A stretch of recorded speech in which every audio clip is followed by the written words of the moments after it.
함께 말씀 한 구절 나누고 예배 시작했으면 좋겠는데요. 요한복음 14장 6절 말씀입니다.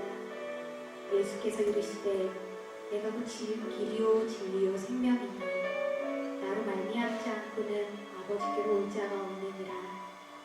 아멘. 우리가 새로운 찬양으로 함께 찬양 시작할 텐데요. 우리가 이 찬양으로 함께 찬양하시면서 우리가 길이요 진리요 생명 대신 예수 그리스도를 부르며 나아가길 원합니다.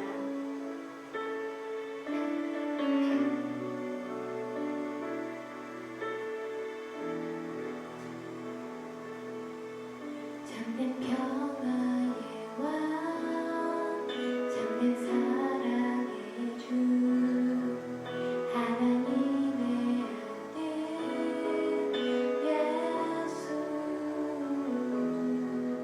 벽을 허무신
피해서 그 안에 숨어 있을 때에도 이렇게 기도했죠. 내 영혼이 확정되고 확정되었사오니 하고 기도했습니다. 우리도 이 시간 그렇게 하나님을 향해 고백하기 원합니다. 하나님, 이 시간 우리의 마음을 확정하여서 주님의 이름을 높이고 주님만 찬양하기 원합니다라고 우리 마음의 고백을 다하여서 이 시간 우리 찬양하시겠습니다. 모든 상황 속에서 주를 찬양할지라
하나님, 주님을 예배하는 것이 우리의 큰 기쁨인 것을 고백합니다.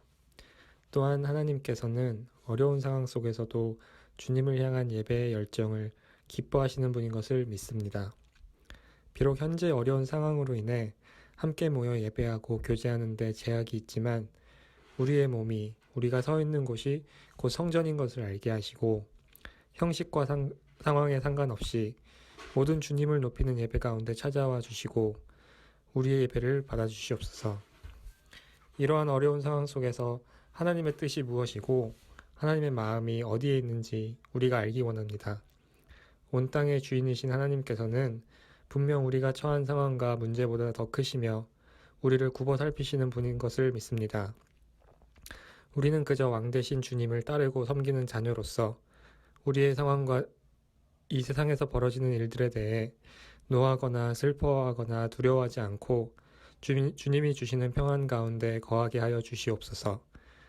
오늘의 예배를 통해서도 살아 역사하시는 하나님을 경험하게 하시고 하나님의 이름만 높아지고 우리가 마땅히 구해야 할 것을 구하는 시간 되게 하여 주시옵소서.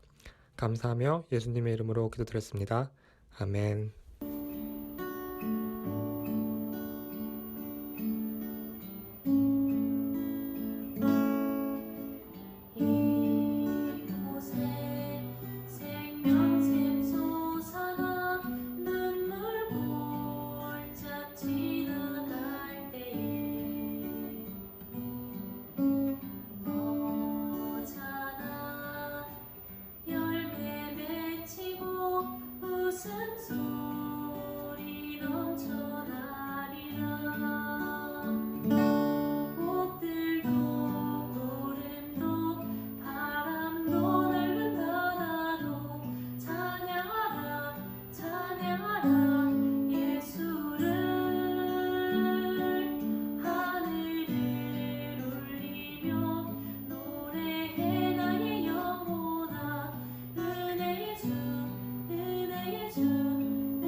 웨스트민스터 카테키즘 68번 같이 보겠습니다.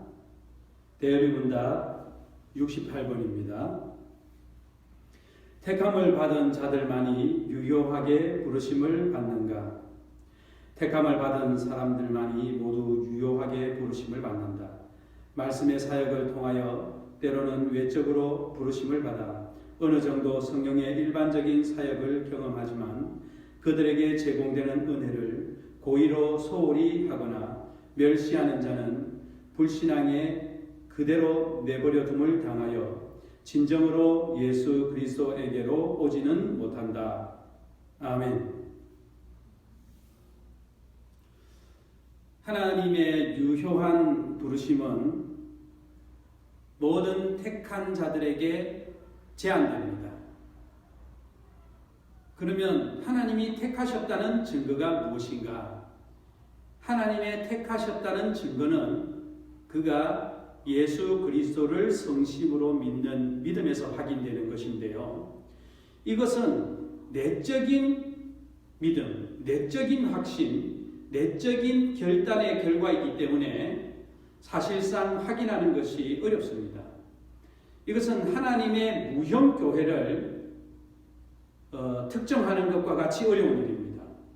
무형교회는 형태가 없는 하나님의 진정한 택한 사람들의 모임이 무형교회니까요. 유형교회가 모두 다 무형교회가 될 수는 없어요. 그것처럼 유형교회에 속한 모든 사람들이 다 구원받았다고 할 수 없잖아요. 그것과 똑같은 것입니다. 무형교회에 속한 하나님의 택한 사람들만이 그의 부르심이 유효합니다. 그래서 그는 당연히 이 땅 가운데 살면서도 하나님의 인도하심과 지지를 얻고 성령의 교통하심 가운데서 그의 하는 모든 기도를 하나님이 들으시고 그와 늘 동행하시고 그를 깨닫게 하시고 또 어떻게 말해야 될지, 어떻게 전도해야 될지, 어떻게 기도해야 될지를 성령을 통해서 가르쳐 주시는데요.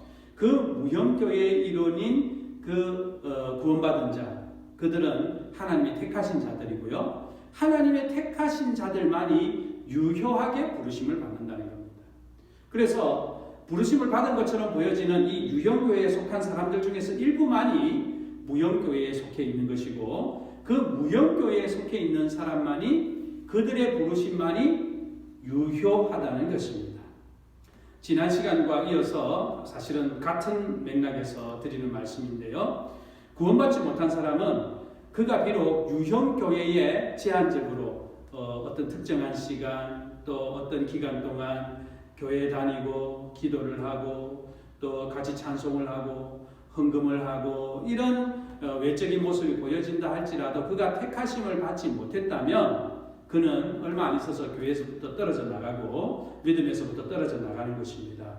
잠시 그럴 수 있어요. 또 뭐 그러다가 다시 들어오기도 하고 또 다른 곳에 가기도 하고 다른 교회 가서도 또 뭐 또 떨어져 나가기도 하고 이렇게 불완전한 사람들은 물론 그 기간이 길 수도 있어요. 어떤 교회에 오랫동안 다니다가 또 오랫동안 안 나가다가 그럴 수는 있어요. 그 사람에게 영원한 생명이 있느냐 없느냐를 확인할 수 없지만 그러나 다만 우리가 추정할 수 있는 것은 그에게 하나님의 택하심이 없을 수 있다 그렇게 보는 것이죠. 왜냐하면 하나님의 택하신 사람이 하나님께서 성령을 그에게 보내주시고 그로 하여금 자신의 삶을 자의적으로 판단해서 결정하게 하지 않고 성령께서 도와주시고 인도하시고 양심의 가책을 느끼게 하시고 회개하게 하시고 또 말씀을 깨닫게 하시는 이런 지속적인 은혜가 임하는 택하신 자들에게는 그런 일들이 빈번하지 않죠. 그래서 여러분 한번 곰곰이 한번 살펴보십시오. 오랜 세월 동안 교회를 떠났다가 들어왔다가 떠났다가 들어왔다가 하는 사람 보십시오. 그 사람은 죽을 때까지 그렇게 해요. 대부분. 그럼 여러분 진실된 신앙인 어때요? 그가 예수를 믿고 난 이후로부터 한 번도 주일 성수 거르는 적 없어요. 예수를 믿고 나서부터 한 번도 예수를 거절하거나 또 예수에 대해서 뭐 실망했다, 뭐 실족했다, 뭐 교회에 대해서 실망했다, 목사에 대해서 뭐 실망했다 이런 말하는 경우가 없어요. 왜냐하면 그의 신앙이 예수 그리스도를 만나고 예수 그리스도를 인격적으로 만나고 예수가 구원자인 것을 알기 때문에 환경적인 변화나 또 예수를 따른다는 사람이 그가 비록 지도자라 할지라도 목사라 할지라도 선교사라 할지라도 그의 타락한 모습을 보고 그의 타락한 모습을 보고 왜 예수를 떠납니까? 그가 예수가 아니란 말이에요. 그가 예수가 아닐진데 우리가 그 사람이 실족하는 거 보고 목사가 타락하는 것을 보고 예수를 떠나는 것은 엉뚱한 일입니다. 그가 예수를 떠나는 것에 대한 핑계거리죠. 핑계거리예요. 그럴 것 같으면 우리 중에서 신앙생활 할 사람이 누가 있습니까?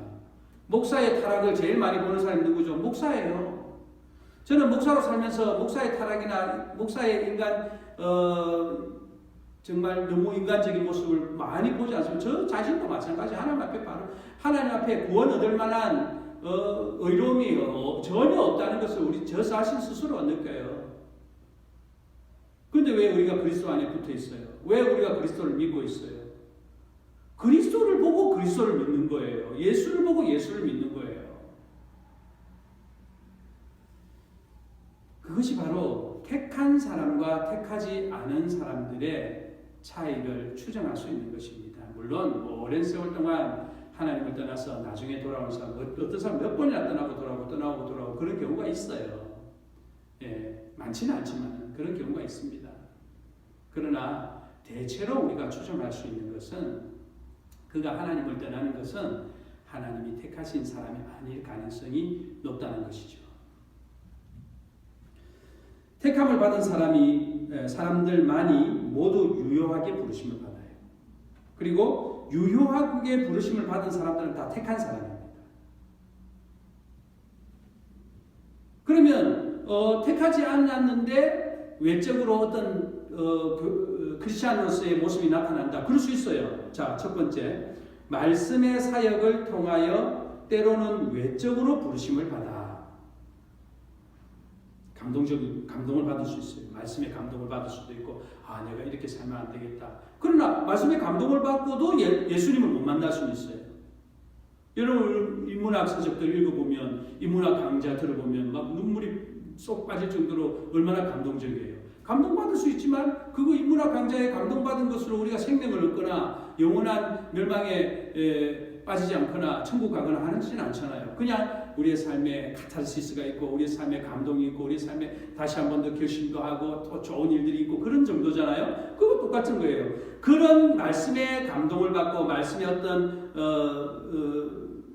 그런 사역을 통해서 자신의 삶에 어떤 변화가 있다 할지라도 예수를 만나지 못한다. 그러면은 그가 유효하게 부르심을 받은 게 아니에요. 두 번째, 어느 정도 성령의 일반적인 사역을 경험하지만 그랬습니다. 저는 방언을 받으면 다 성령 받은 것이라고 생각했었어요. 어릴 때. 그리고 방언으로 기도하면 얼마나 그것이 자긍심이 생기고 자부심이 생기고 얼마나 하나님 앞에 뿌듯하고, 왜냐하면 제가 알지 못하는 언어로 기도하고 또 오늘은 이 언어로 기도했는데 내일은 다른 언어로 기도하고 이런 영적인 신비한 경험을 하면서 이 성령의 사역은 이 방언 받은 사람들은 모두 다 구원받았다. 난 그렇게 생각했단 말이에요. 그러나 여러분 티벳의 승려들도 방언으로 기도해요. 또 예수 그리스도를 인격적으로 만나지 못한 사람들도 어떤 영적인 아주 황홀병에 들어가면서 방언으로 기도할 수 있어요. 그래서 현상학적인 것이에요. 어느 정도 성령의 일반적인 사역을 경험한다 할지라도 이 사람들은 선택받은 사람이 아니라는 거예요. 어떤 사람이냐? 그들에게 제공되는 은혜를 고의로 소홀히 하거나, 즉 하나님을 일부러 거절하거나 하나님을 폄하하거나 하나님을 부인하거나, 그들이 비록 은혜를 지원받았음에도 불구하고, 여러분 이것은 인간사에서 다양하게 나타납니다. 여러분 어떤 사람에게 선물을 줬어요. 그 선물 툭 던지는 사람이 있어요. 뭐 희한한 사람이죠. 그런 사람들 가끔 있습니다. 어떤 사람에게 은혜를 베풀었어요. 그냥 헌신짝처럼 생각하고 아무렇지도 않게, 또 어떤 사람에게 큰 은혜를 입혔어요. 그런데요, 나중에 언제 그랬냐는 것이 아주 함부로 하는 사람들이 있어요. 가끔씩. 정말 참 실망스럽죠. 저는 뭐 개인적으로 백종원 씨 아주 좋아하는데요. 그분의 참 인간적으로 참 선하고 사랑이 많은 것에 대해서 참 마음에 감동을 많이 받아요. 근데 어떤 식당 주인이 보니까 자기가 그렇게 컨설팅을 받고 그렇게 도움을 많이 받아서 그렇게 식당이 손님이 많아지고 좋아졌는데도 그냥 그 은혜를 입었음을 망각하고 막 함부로 말하고, 그거 아무것도 아니야, 내가 더 잘해, 뭐 이러면서 더 잘할 수 있죠. 그러나 그렇게 말하는 것은 옳지 않아요. 물론 그렇지도 않겠지만은 그렇다 할지라도, 그것처럼 그들에게 제공되는 은혜를 고의로 소홀히 하거나 멸시하는 자는 하나님이 다시 불러주지 않습니다. 왜냐하면 회개의 기능이 다 망가져가지고 하나님이 다시 부를 수가 없어요.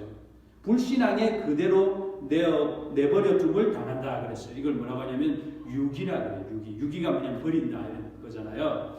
그래서 하나님이 선택도 있지만은 하나님이 유기도 있어요. 하나님의 유기. 하나님의 선택과 하나님의 유기 그 둘 중에 하나예요. 인간이 구원받고 받지 못하고는 하나님의 선택과 하나님의 유기 그 둘 중에 하나인 거예요. 어떤 사람은 아예 버려둠을 당하기 때문에 그리스도의 복음에 한 번도 근접한 적이 없고 기회를 얻은 적도 없어요. 얼마나 가엾고 불쌍해요. 그러나 하나님 그렇게 하신 거예요. 근데 여러분 이것보다 더 정말 황당하고 황망한 것이 있어요. 그건 뭐냐면 그런 흔적들이 나타나요.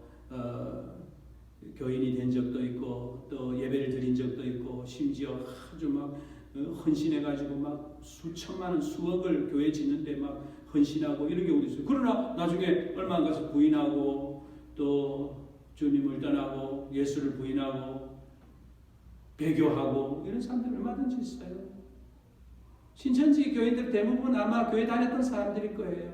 왜냐하면 그 신천지 교리 자체가 성경을 사용하고 또 이 현대 교회에서 염증을 느낀 사람들이 솔깃할 만한 그런 것을 거짓으로 가르치기 때문에 상당수의 사람들이 기존의 일반 교회에 전통 교회에 다녔던 사람들일 거예요.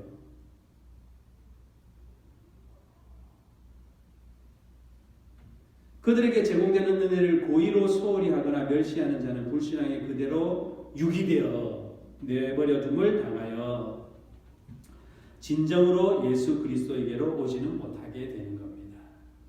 예수 그리스도에게 와야 구원받는 거잖아요. 그런데 예수 그리스도에게로 진정으로 오지 못하는 거예요. 교회는 올 수 있어요.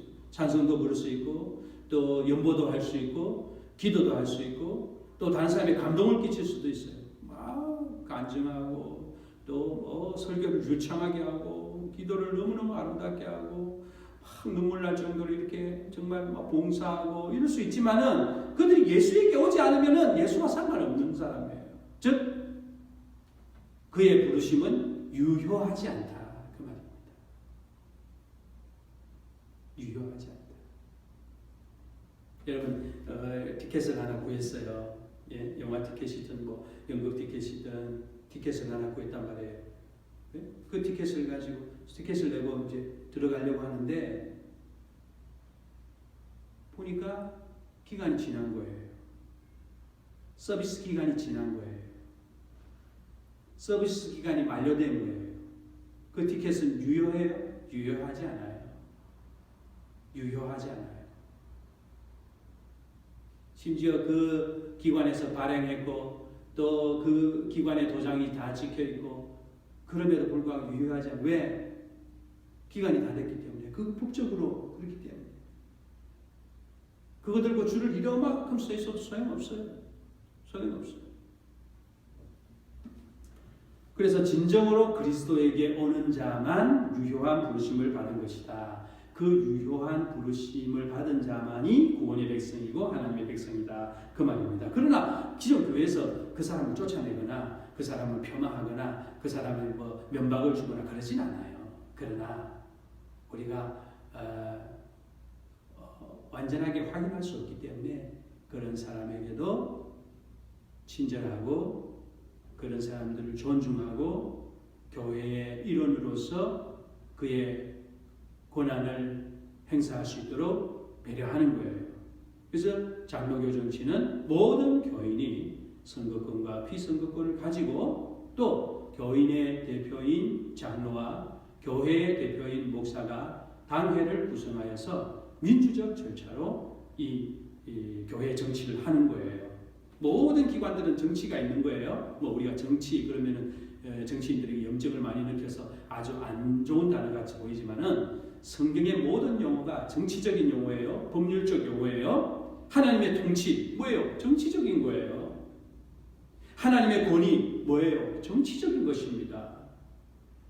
그래서 이 정치를 아름답게 하고 참되게 하고 복되게 하는 것이 교회의 원리죠. 그래서 우리의 정치는 민주적이고 누구에게나 열려 있지만 그럼에도 불구하고 하나님의 무형교회는 그런 외적인 것과는 상관없이 하나님이 진정으로 택하신 자들만 구원받는다라는 사실을 알아야 합니다. 그래서 그 구원받지 못한 사람, 또 하나님의 교회에 와서 막 무리를 일으키는 사람, 여전히 양심적이지 않고 정말 더러운 사람, 이런 사람이 교회에 있다 할지라도 그것 때문에 실망하거나 그것 때문에 교회를 부시면 안 되는 거예요.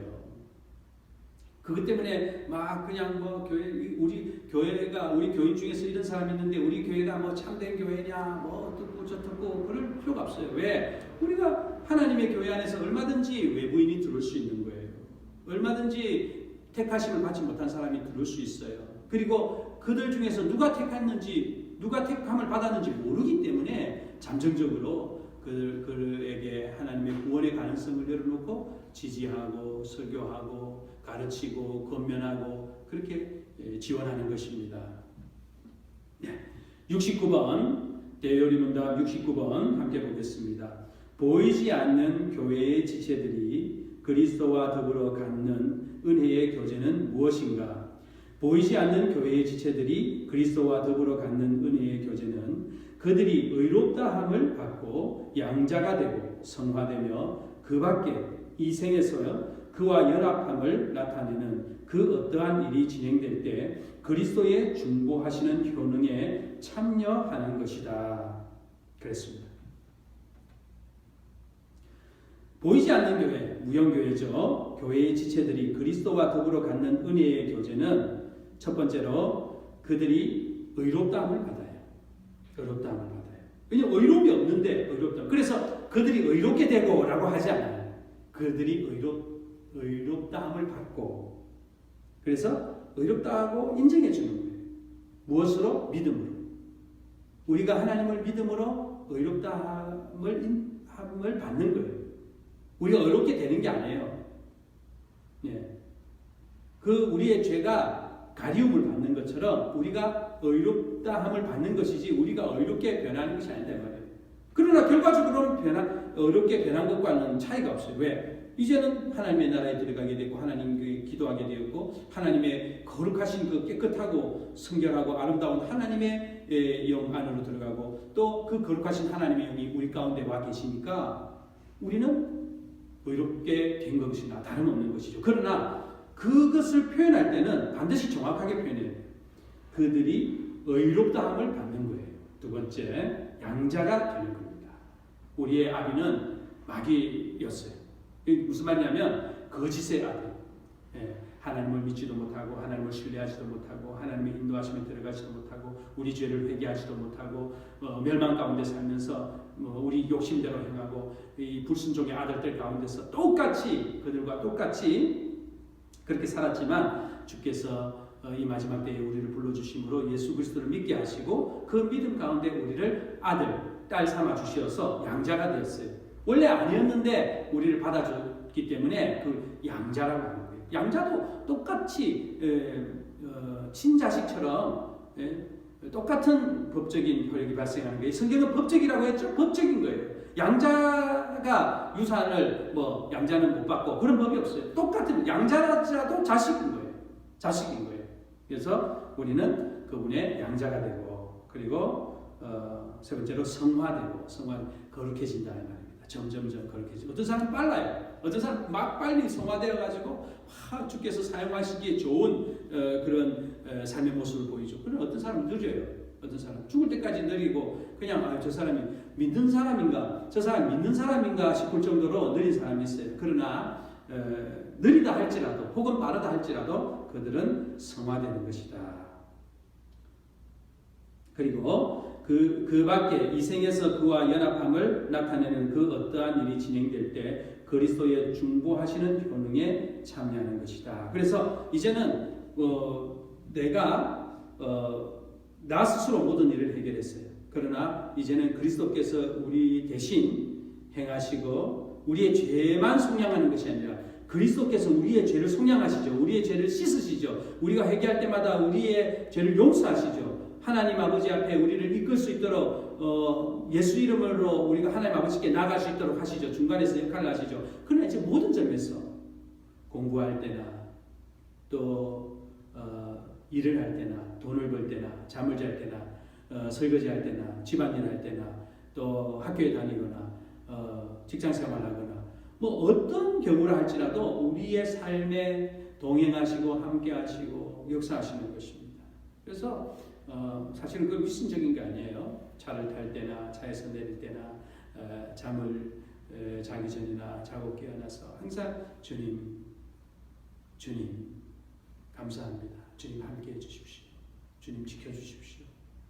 아이들 보낼 때도, 아이들을 환영할 때도, 일을 시작할 때도, 사업을 시작할 때도, 계약서에 서명을 할 때도, 또 서명을 하고 나서도, 돈을 붙일 때도, 또 붙인 돈을 받을 때도, 또 어떤 결정을 할 때도, 결정하기 전에도, 결정하고 나서도 항상 기도하는 자세와 기도하는 삶의 태도, 주님을 의탁하는 삶의 태도를 가지는 것은 왜냐하면 그분의 중보하시는 효능이 모든 분야에 나타나기 때문에, 우리의 삶의 모든 순간에 나타나기 때문에.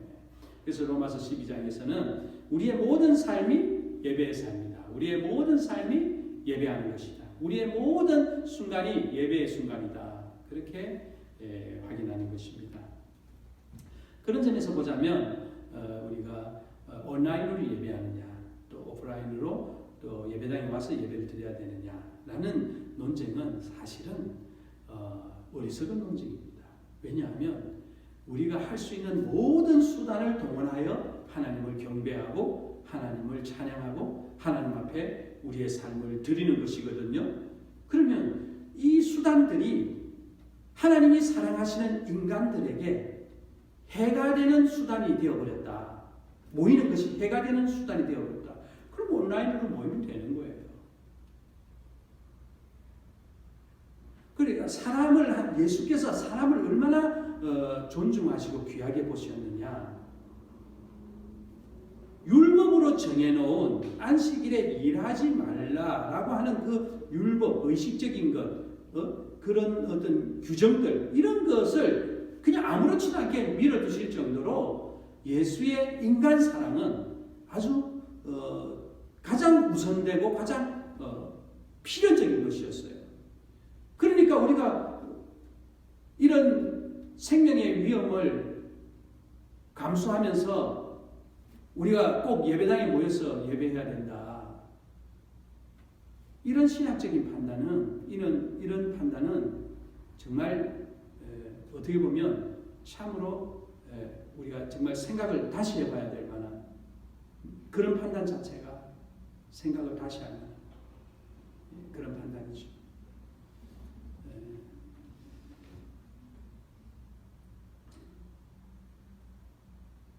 오늘 우리 69번은 이렇게 정리하면 좋겠습니다. 보이지 않는 교회의 지체들이 그리스도와 더불어 갖는 은혜의 교제는 우리의 삶의 전 포괄적인 우리의 삶 전체를 그리스도께서 이끌어 가시고 그 그리스도께서 이끌어 가시는 사람들은 모두 유효한 부르심, 하나님의 선택을 입은 사람들이다. 그래서 단순히 예배 드리고 교회에서의 신앙생활뿐만 아니라 우리의 모든 삶, 자고 일어나서 잠들 때까지, 그리고 잠든 순간에도 우리와 함께 하시고 우리를 중보하시는 주님의 은혜 안으로 들어가는 것이죠. 항상 주님의 임마누엘 하시고 주님이 함께 하시는 그런 삶, 그리고 하나님의 부르심에 합당한 아름다운 삶, 그 아름다운 향기로 주님을 기쁘시게 해드리는 이번 한 주간이 되기를 주님의 이름으로 축원합니다. 기도하겠습니다. 주님, 유효한 부르심을 입은 택하심을 받은 주의 백성들을 오늘 시간 기억해 주시니 감사합니다. 우리가 우리에게 주신 이 은혜를 귀하게 여기고 감사히 여기며 날마다 찬양하고 날마다 주님께 더 가까이 가는 우리 모두가 되게 하여 주시옵소서. 예수님의 이름으로 기도하옵나이다. 아멘.